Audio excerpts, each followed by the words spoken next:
With the WINN FM News, I am Kevin Brown. Our top stories. St. Kitts and Nevis calls for binding global climate action at BRS high-level segment in Geneva. International Monetary Fund highlights economic challenges and policy priorities for Latin America and the Caribbean. Caribbean media faces unique challenges amid AI revolution on World Press Freedom Day 2025. 2 policemen fired over handling of Adriana Young's investigation in Guyana. Opposition leader writes president on need for international probe. St. Lucia Information Minister renews focus on long-delayed Freedom of Information Bill. Internationally, Israel expands demolitions of West Bank refugee homes. Now, the details. Cabinet Secretary Dr. Marcus Natta, who also holds the role of Global Environment Facility GEF focal point for St. Kitts and Nevis, made a pivotal intervention during a ministerial interactive panel discussion on means of implementation at the high-level segment of the Conference of the Parties to the Basel, Rotterdam, and Stockholm BRS conventions in Geneva, Switzerland. In his intervention, Dr. Natta underscored the urgent need for binding global measures to combat climate change, stressing its profound threats to food security, public health, and the overall stability of small island developing states, SIDS. Addressing the International Assembly, Dr. Natta stated, Excellencies, Honorable Ministers, distinguished delegates, St. Kitts and Nevis commends and extends its sincere gratitude to the BRS Secretariat and Government of Switzerland for convening this urgent dialogue under the theme Make Visible the Invisible, Sound Management of Chemicals and Waste. For small island developing states like St. Kitts and Nevis, this is not abstract. It is a demand for accountability and action from industrialized nations driving the triple planetary crisis. He emphasized the unique vulnerabilities faced by SIDS, such as St. Kitts and Nevis, explaining how their Sustainable Island State Agenda is a people-centered framework tackling the interconnected crises of biodiversity collapse, plastic pollution, and climate change. These threats amplify risks to food security, public health, and national stability, demanding urgent action and global solidarity. Highlighting structural challenges, Dr. Natta pointed out that outdated metrics like the World Bank's high-income label obscures persistent vulnerabilities like extreme climate vulnerability and the toxic burden of imported pollution, and skews access to concessional financing. Dr. Natta articulated 3 strategic priorities for St. Kitts and Nevis to enhance the implementation of the BRS Convention. First, unlock blended finance. While Jeff 8's US $800 million chemicals and waste funding is vital, SIDS need equitable access, but concessional grants must scale. He further advocated for innovative financing mechanisms, urging, we call for leveraging green bonds and sustainability-linked bonds to co-finance circular economy startups, such as recycling systems for plastics and e-waste. His second priority focused on the imperative of capacity building and technology transfer, highlighting recent and upcoming regional initiatives. Last month's regional workshops on climate resilience and GCF access, and next month's Global Sustainable Island Summit, which is being held in Bastia, St. Kitts, prove that collaboration works. These platforms are designed to empower regulators, industries, and NGOs to accelerate the localization of global standards, spanning the Stockholm Convention POP's management to Rotterdam pesticide safeguards. Dr. Natta's third priority called for the stimulation of private sector innovation. Extended producer responsibility schemes for packaging and electronics, paired with research and development incentives for clean tech, can mirror UNIDO's chemical leasing model.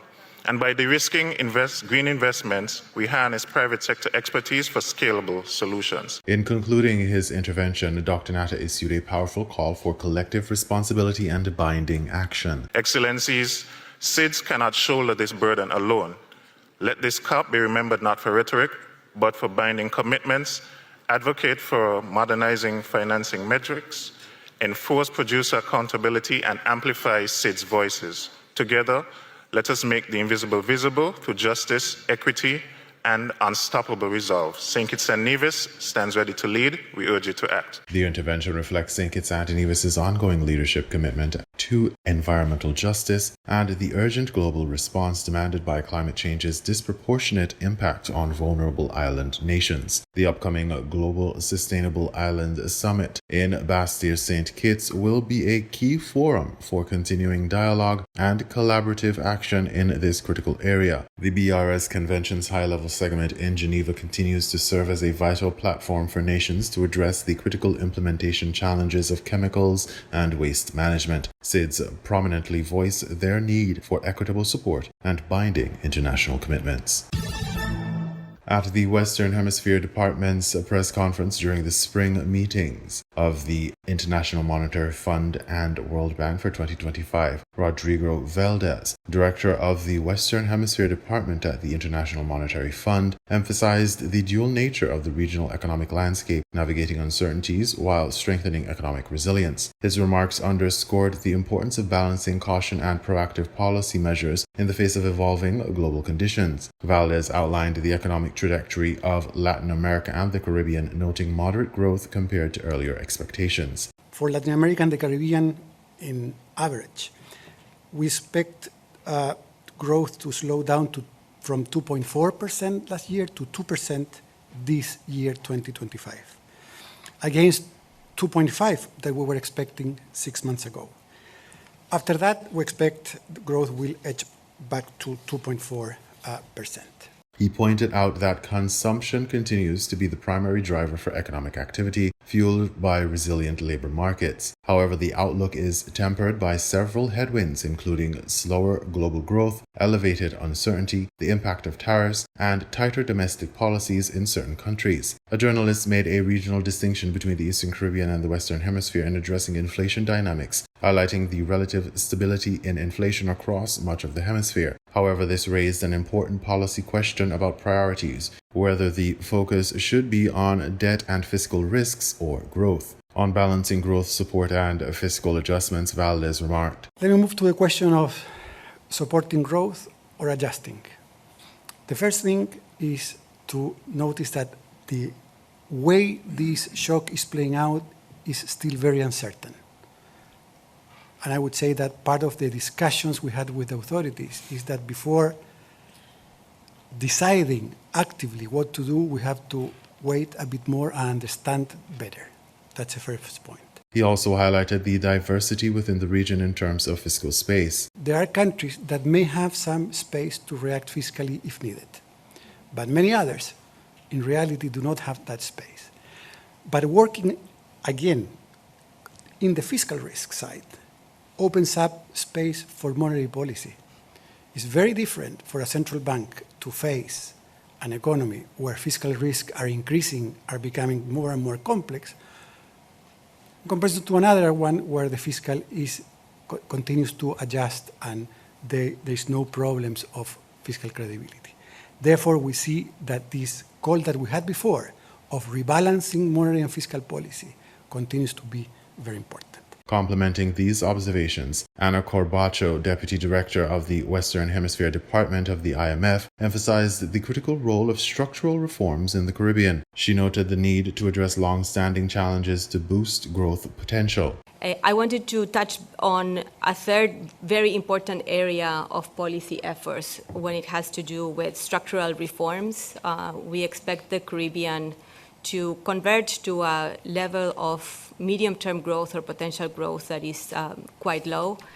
This is an agenda that is long-standing, and the current conditions of uncertainty and the need to boost growth and productivity becomes even more urgent right now. Her comments emphasized the intersection of resilience, growth, and productivity, highlighting strategies such as enhancing human capital and expanding access to financial resources. Furthermore, Corbacho pointed to the added value of regional collaboration. Particularly in the current environment, seeking synergies from intra-regional cooperation and integration, where the Caribbean can really expand scope for capacity by working together across states. This suggestion proposes an integrated approach that leverages shared resources and capabilities to address economic challenges. Overall, the IMF's assessment illustrates two countries in Latin America and the Caribbean that while uncertainties prevail amid global and domestic headwinds, the priority must be to build stronger, more resilient economies through balanced fiscal and monetary policies coupled with decisive structural reforms. The path forward involves cautious yet coordinated action to ensure sustainable growth and stability in a complex environment.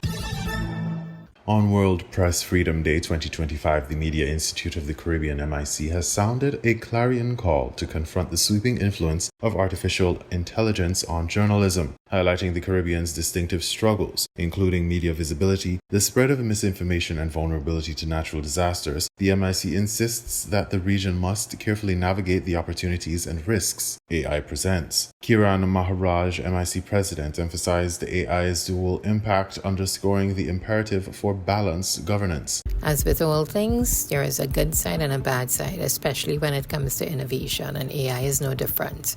Because while it can in fact democratize information access, without guardrails, it could actually erode the financial sustainability of Caribbean media. So we are in a position where we have to advocate for equitable AI governance that prioritizes public interest journalism.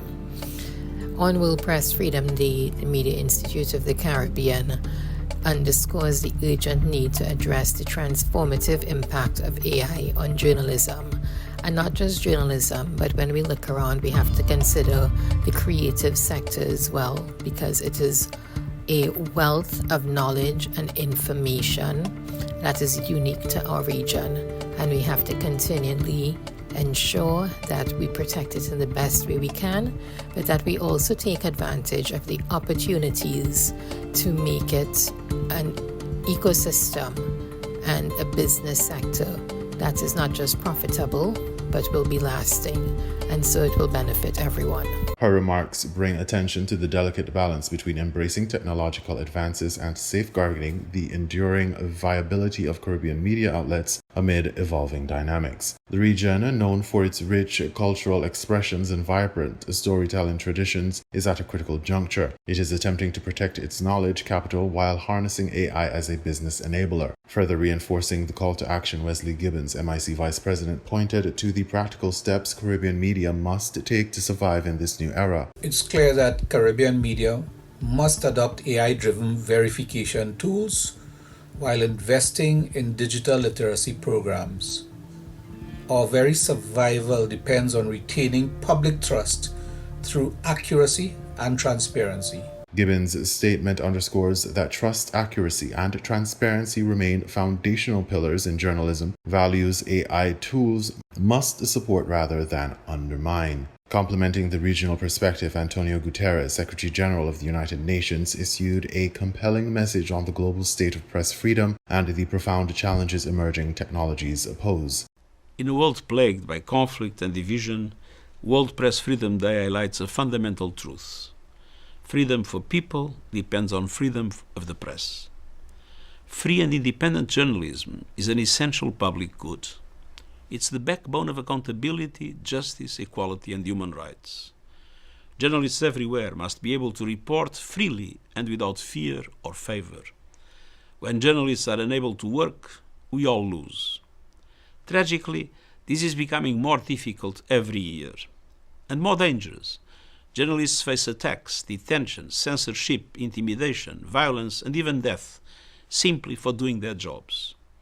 We are seeing a sharp rise in the number of journalists killed in conflict areas, particularly in Gaza. And now, as this year's theme reminds us, press freedom faces an unprecedented threat. Artificial intelligence can support freedom of expression or stifle it. Biased algorithms, outright lies, and hate speech are landmines on the information superhighway. Accurate, verifiable, fact-based information is the best tool to diffuse them. Highlighting global efforts, the Secretary General recalled key initiatives to bolster information integrity. The Global Digital Compact adopted last year includes concrete steps to strengthen international cooperation to promote information integrity, tolerance, and respect in the digital space. AI must be shaped in a way that is consistent with human rights and puts facts first. And the global principles for information integrity I launched last year are supporting and informing this work as we push for a more humane information ecosystem.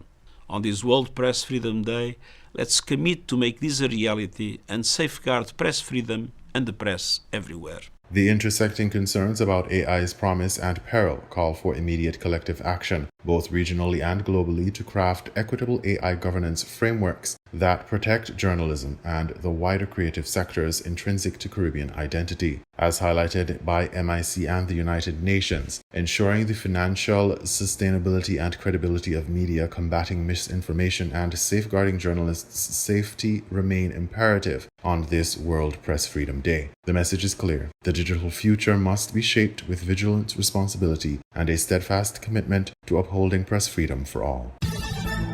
In regional news, 2 policemen fired over handling of Adriana Young's investigation in Guyana. Opposition leader writes president on need for international probe. News source Guyana reports.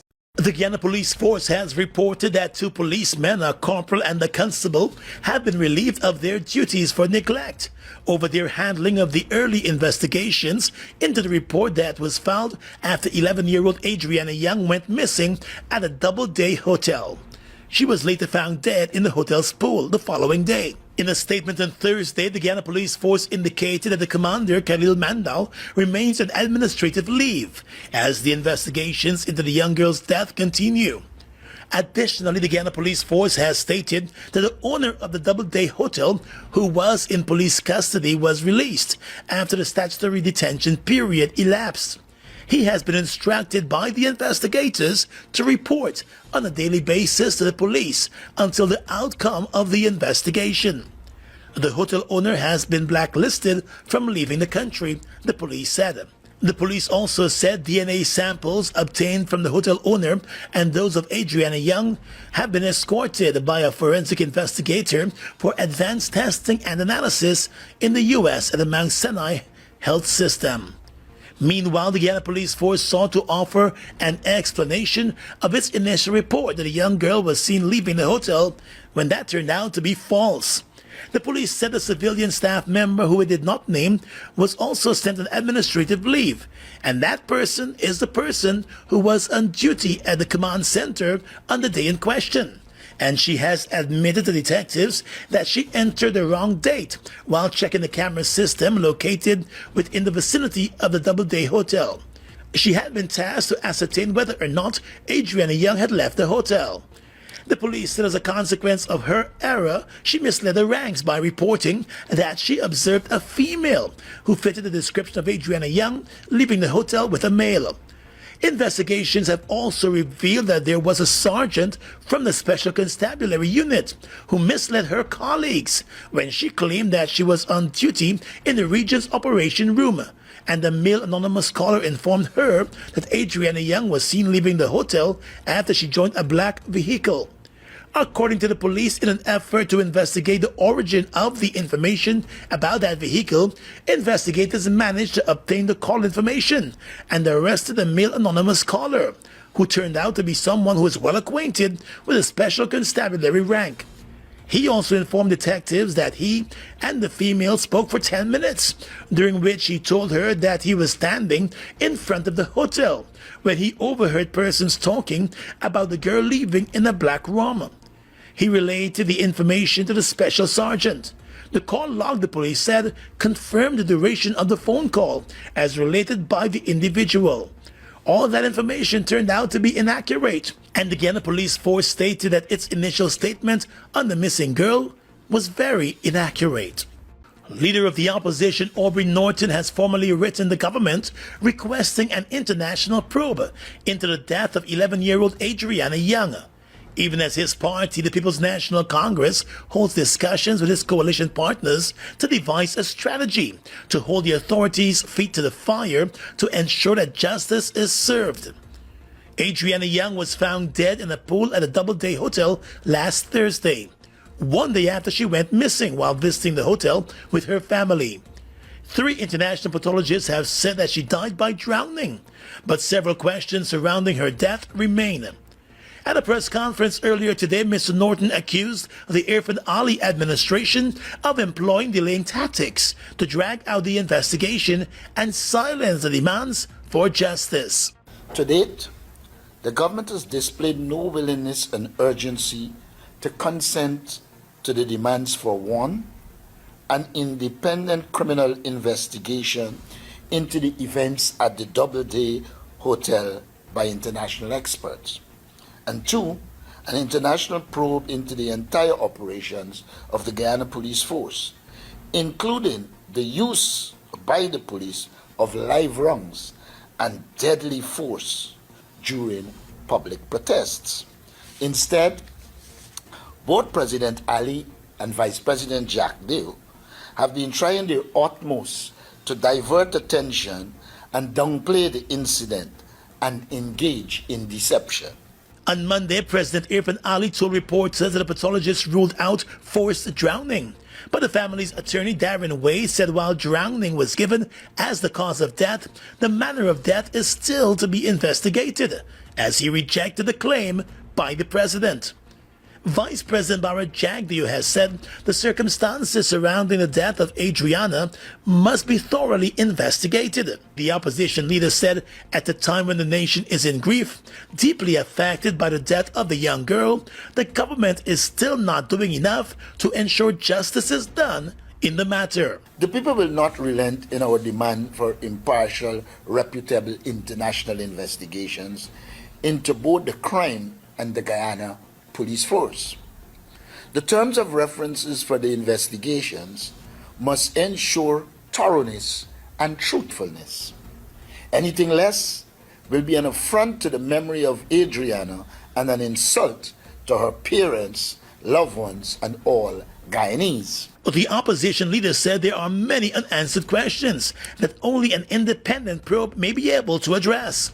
The investigation, he said, must start soon to minimize the destruction, concealing, or contamination of evidence and the intimidating of witnesses. Norton warned that the trauma surrounding Adriana's death will not fade away. Her death, he said, has caught regional and international attention, with ongoing cries for justice. St. Lucia Information Minister renews focus on long-delayed Freedom of Information Bill. DBS St. Lucia has that story. If you ask me in the almost 4 years, which area has probably been least given the least attention, it would be information. Information Minister Dr. Ernest Hilaire admits that matters related to his information portfolio have not received adequate attention since he took office. That includes the long-stalled Freedom of Information Act, a crucial piece of legislation designed to ensure access to information of public interest. For advocates of the proposed legislation, it is essential for fostering transparency, accountability, and combating corruption in government. It, however, remains a draft since its introduction in 2009. While he agrees to its importance, Dr. Hilaire, however, also pointed out the need for complementary legislation to regulate the proper use of information. We need to look at the totality of it. With rights come responsibilities. So we will certainly promote your rights. And Freedom of Information Act, I believe, is something we should look at seriously and promote it. But equally, we also have to hold persons who receive information accountable for how they use the information. So one has to come with the other. The proposed legislation is important to the work of the media, which continues to face challenges in seeking information on the public's behalf.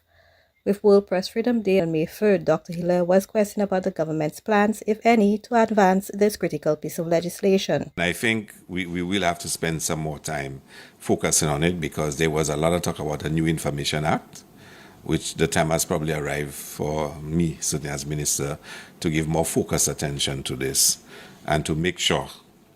But you know, the thing about it though is when everybody wants their rights, and when you tell them about their responsibilities, they start criticizing. In other words, I want to have all the rights to write, to say, to ask you information, you must give it to me. But when you say, what's your responsibility, it becomes a little more challenging. But we will be giving a lot more attention to that. World Press Freedom Day not only calls on governments to uphold their commitments to press freedom, but also serves as an opportunity for media professionals to reflect on challenges related to press freedom and ethics. Ahead of this important day, the need for progress on the Freedom of Information Act remains a focal point.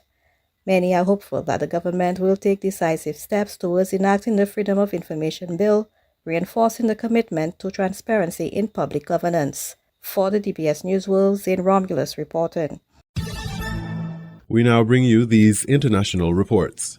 Now, one of the largest Palestinian refugee camps in the occupied West Bank has become uninhabitable, says the mayor of Jenin. Thousands of Palestinians have been displaced and hundreds of homes have been demolished since Israel launched a military campaign in January. That's according to the UN, which says that the situation is unprecedented. Israel says it wants to dismantle what it calls terror strongholds in the camps. The BBC has followed the story of one man who was forced out of the camp and whose home was identified for demolition by the IDF. Emir Nada has more. It's been 3 months since Jamal was forced out of his home. He's one of thousands of Palestinians from Jenin refugee camp in the West Bank who don't know when or if the Israeli military will let them return. There is my house. The house is less than a kilometre away, but Jamal has only been allowed one brief visit. My house was standing when I last saw it. I went to bring my UN aid card. Now he has no idea how much of his home remains. I can see so much destruction and damage in the camp. A lot of destruction and demolition. In the West Bank, refugee camps home to Palestinians displaced from Israel have become the base of militias who say they're fighting Israeli occupation. Israel calls them terrorists and in January stepped up its campaign against them, entering the camps and forcing out residents before beginning a wave of building demolitions.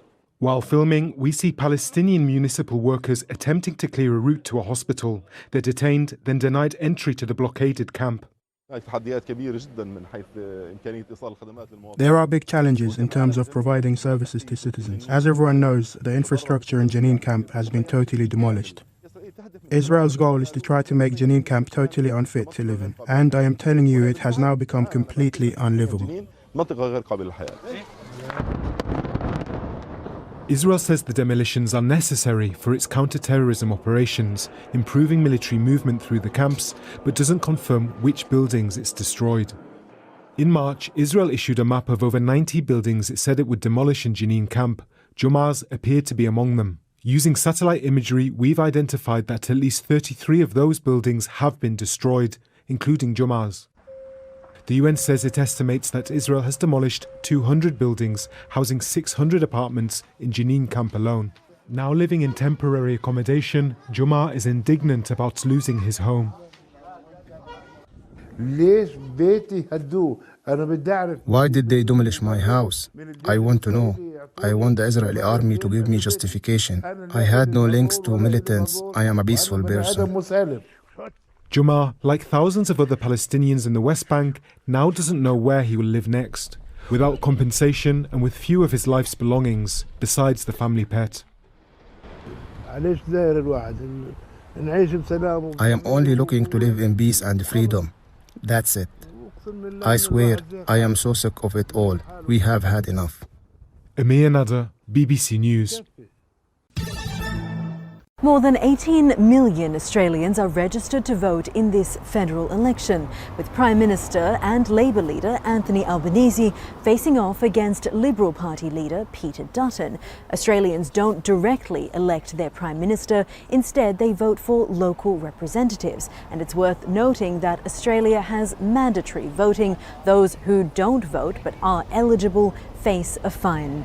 Cost of living and housing are two key issues for voters, with house prices reaching their highest levels ever. Both major parties have pledged to make it easier for people to buy their first home. But experts say those promised policies could actually make it more difficult and drive prices up, and don't address the root of the problem, which includes a lack of social housing. Young voters make up the dominant demographic this election, and experts say they're more likely to support smaller parties and independent candidates, which makes it more challenging to predict the outcome.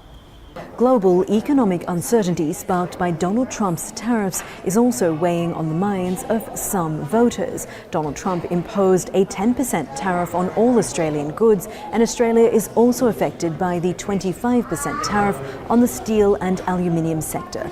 Peter Dutton says that he's the best person to directly negotiate with Donald Trump regarding these tariffs. Meanwhile, Anthony Albanese says his government has prioritized bolstering relationships with other countries, particularly those in the Asia-Pacific, making it less vulnerable to economic shocks. Recent surveys do indicate that Australian trust in the US, a country that is its top security partner, has fallen in recent months. Polls at this stage indicate a Labor victory and Anthony Albanese holding on to the job of Australia's Prime Minister. Jessica Washington, Al Jazeera, Sydney. The first quarter GDP report that came in showed the first decline in 3 years and kind of raised the concerns of the possibility of a recession. Now, the Trump administration's response to this was all over the map in terms of whether tariffs were helping or hurting the data. They said that it was good because of what Trump is doing to get businesses to reinvest and to reshore in the United States. They were saying that the report was bad because of the policies of the Joe Biden administration that preceded Donald Trump. That's Biden. That's not Trump, because we came in on January, this is the quarterly numbers. The economists we speak with who went through all these numbers say that's really just not the case. The economy was performing fine under Biden. It had been growing about 2.9% over the last couple of years of his presidency. This was really about changes in behavior we'd seen in the first 3 months this year as tariffs approached. And those changes were front running of goods purchases and imports by households and by businesses. It was the largest drag from trade ever on a report that goes back to 1947. You know, another area where the Trump administration's messages have been a little bit mixed is on consumer confidence, right? This is something that economists track. How are people feeling about the economy, about their willingness to spend, about inflation, these sorts of things. Those numbers have been coming way, way down during the Trump administration, way, way down. And the Trump administration's response to that has been basically to say that, you know, it's not our fault. It's the media's fault because of the way that they are covering things. But then simultaneously, you kind of see the same consumer confidence numbers show up in the polling, the political polling, because it shows that people's opinions of Trump's handling of the economy has also come down. Right on the heels of the GDP report, we got the jobs report for April, which came in above expectations, but really was broadly in line with a bit of a softening trend. Now, Trump was quick to take credit for the decent job numbers on his Truth Social account. And, you know, that is what presidents do. It's kind of their job. When job numbers are good, they take credit for them. When they're not so good, they try to deflect the blame and lay it elsewhere. Fact is, though, it is still pretty much tailwinds of a strong job market that he inherited and a decent economy that he inherited that many economists believe he's now putting at risk with these tariff policies.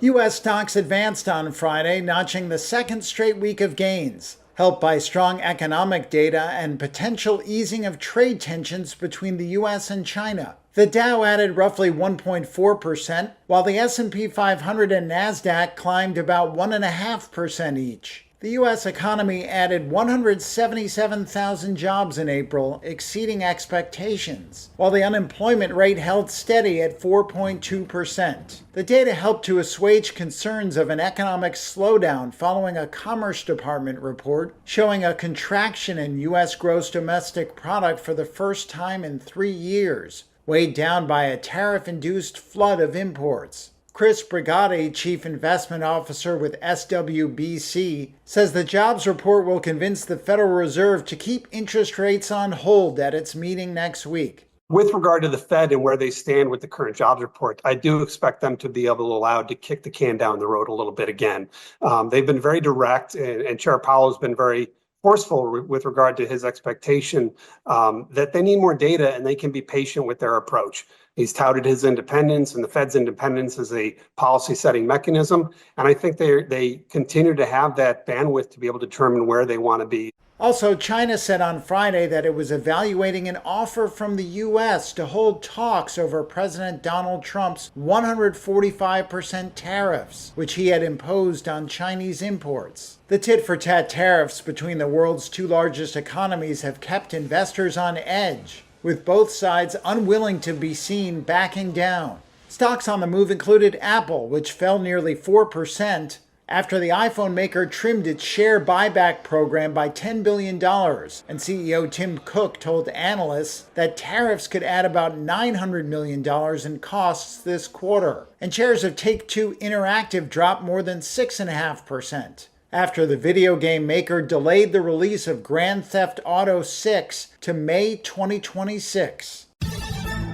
You were listening to the WINN FM 98.9 newscast. Our top stories were: St. Kitts and Nevis calls for binding global climate action at BRS high-level segment in Geneva. International Monetary Fund highlights economic challenges and policy priorities for Latin America and the Caribbean. Caribbean media faces unique challenges amid AI revolution on World Press Freedom Day 2025. 2 policemen fired over handling of Adriana Young's investigation in Guyana. Opposition leader writes president on need for international probe. St. Lucia Information Minister renews focus on long-delayed Freedom of Information Bill. Internationally, Israel expands demolitions of West Bank refugee homes. Thank you for listening.